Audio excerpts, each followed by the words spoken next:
Hi, my name is Rebecca Taxman and I'm with Chess NYC, and I'm going to talk to you today about the 3 principles to opening strategy.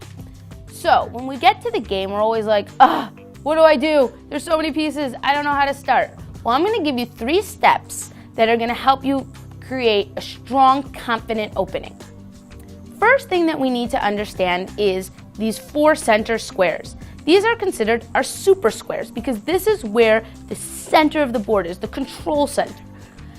For example, if I have my knight in the center of the board, my knight can control up to 8 different squares. 1, 2, 3, 4, 5, 6, 7, 8. We can see that this is a very strong place for my knight. If I have my knight on the side of the board, it can only control up to 4 squares. 1, 2, 3, 4. Therefore, my knight is stronger in the center, whereas most pieces are stronger in the center of the board. So, at the beginning of the game, we want to think about center control. First thing we can do is try and get our pawns into the center. Very important to try and get our pawns to control the center. The next important step that we want to focus on is piece development. Now, I like to think about my pieces as they are working for me. I want to give my pieces a job. If they're sitting back here, they're not happy and they're not doing anything.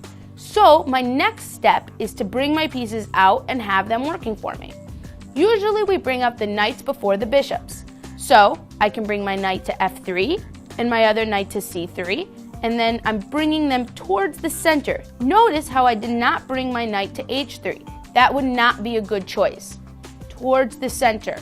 Next, I want to bring my bishops out. Again, towards the center, controlling the center squares. The next step that we always want to consider is king safety. Very important. I like to consider the king like a baby. The reason I consider the king a baby is because we always want to protect our babies, just like we always want to protect our king. Therefore, the best way to protect our king in the beginning of the game is to castle. Now we have 2 ways that we can castle. We can either castle on the king side or on the queen side. Right away, I can see that I can castle on the king side. To castle, I move my king 2 spaces and then bring my rook to the other side.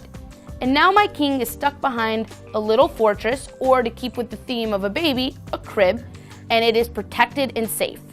Just to review, the 3 important principles are controlling the center, piece development, and king safety. Those are the 3 things that we can do at the beginning of the game to go into the middle game confidently.